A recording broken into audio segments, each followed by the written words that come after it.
নমস্কাৰ, সকলোকে শুভ দুপৰীয়া জনালোঁ। আপোনালোকে বাৰু কি কৰি আছে? এই গছজোপা হৈছে ক'লা হালধি। আপোনালোকে ক'লা হালধি দেখিছে নাই বাৰু? এই ক'লা হালধিবিধ এইটো কাৰণেই দেখাবলৈ লৈছোঁ, সম্পূৰ্ণ খোৱা হালধিতকৈ বেলেগ। আমাৰ বাৰীত আমি ৰাখিছোঁ ঔষধি গুণসম্পন্ন মানে গছজোপা। ভৰি যেতিয়া কচকা খায়, হাত ভৰিত অচানক দুখ পায়, তেতিয়া ইয়াৰ আলুটো খুন্দি যদি লগাই দিয়ে, ডক্তৰৰ ওচৰলৈ নগ'লেও ভাল হৈ যায়।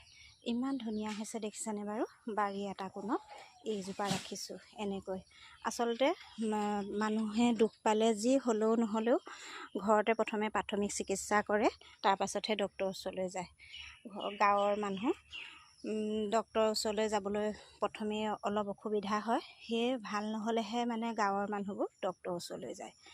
সেয়েহে মানে বাৰীয়ে ঘৰে কিছুমান ঔষধি গুণসম্পন্ন বস্তু আমি এনেকৈ ৰাখিছোঁ। এইজোপা ক'লা হালধি আপোনালোকে চিনি পায় নিশ্চয়, প্ৰায় মানুহে চিনি পায়। মই আকৌ দেখুৱাইছোঁ, ইমান ধুনীয়া হালধি পাতখিলাৰ মাজত ক'লাটো আছে।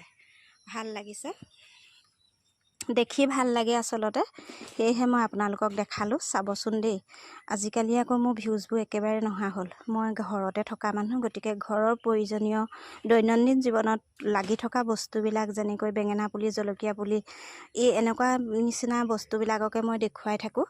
আৰুনো কি দেখাম? সেয়ে চাবচোন, বেয়া নাপাব, চাব আৰু ভাল পালে লাইক কমেণ্ট শ্বেয়াৰ কৰিব দেই।